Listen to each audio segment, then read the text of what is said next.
Okay, yeah. What's that? So you can that old video too. Oh. I didn't know. So now we're going to talk about doing a Hock cast and a Carpal cast. We'll kind of wrap it up into one.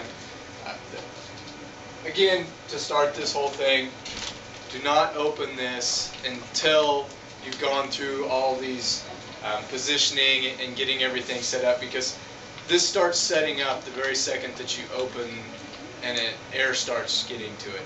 So put this to the side until we do this.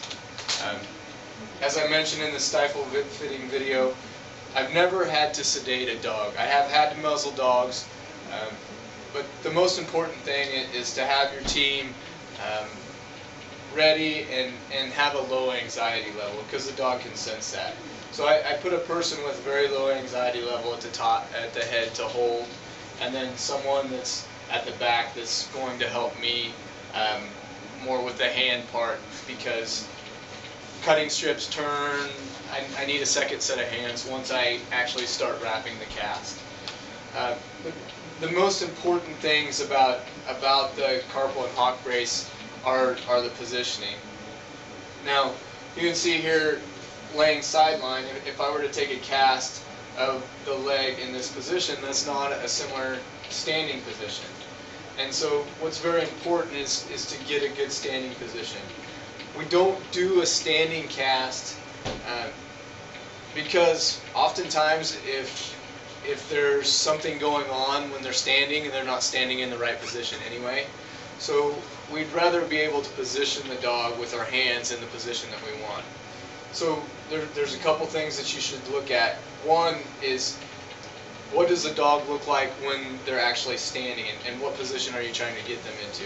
If there's one side that has a good angle that you want them to be, have them stand and take a picture of the good side, and then have that picture sitting next to you so you know what position to get the other paw into. That way you're not guessing, did I get this in the right position? Have something that you can reference right while you're doing it. And if you don't have something to print, do it on your phone. Everybody has a camera on their phone that they can sit right next to them. But positioning is a big thing. So what we need to do is we need to make sure that the dog isn't anxious with our positioning. Jet is very, very calm here. Many dogs aren't this calm, and they're going to be checking out what you're doing, and they're going to be pulling their leg back and not letting you manipulate. And so it's very important that you spend 5, 10, 15 minutes. I used to work at a Shriners Children's Hospital, and the first 20 minutes was just making sure the child was comfortable with me so I could get a good cast. And it's no different with a dog. They need to have a low anxiety level. So they need to know what you're doing, that you're not going to hurt them. So as I'm talking to you, I'm just letting Jetta know that I'm manipulating her leg and there's no danger.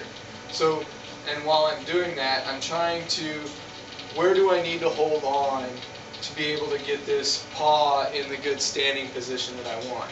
I know from experience that this is a good standing angle for the Hock, stifle, and paw.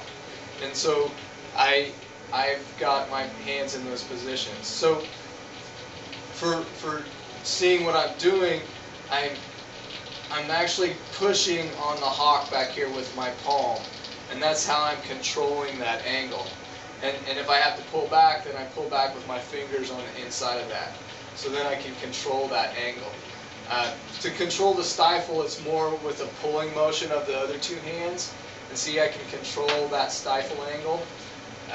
She's pulling back with me, and so you just do it in more of a relaxed manner until you can get it into that position.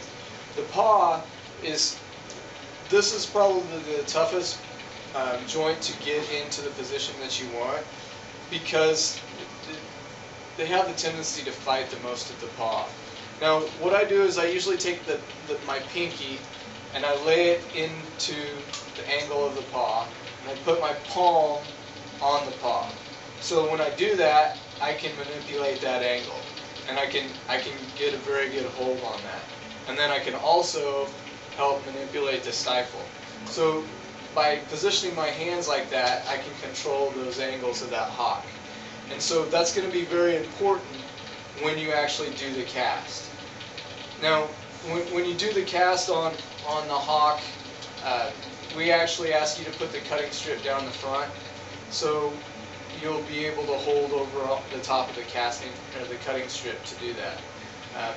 The reason is the bony landmarks that are important with the Hock and the Carpal are the malleoli here, and we need to see those more importantly than the crest. We can approximate that much easier than we can this. So this is with the Hock, how you hold on. With the Carpus, it's similar.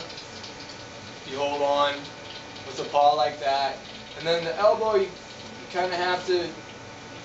You can control like this, but it depends on where your biggest deformity is the elbow or the Carpus. If it's the Carpus, again, it's similar with the Hock. You hold on to the actual spot, and you want to make sure that you're not going generally in the carpal hyperextension. But each one's different. So that cast is going to include the whole paw up to the bend of the elbow. The Hock cast will go from including the paw all the way up to the bend of the Hock. You don't need to bring it up into the stifle if we're just doing a Hock brace.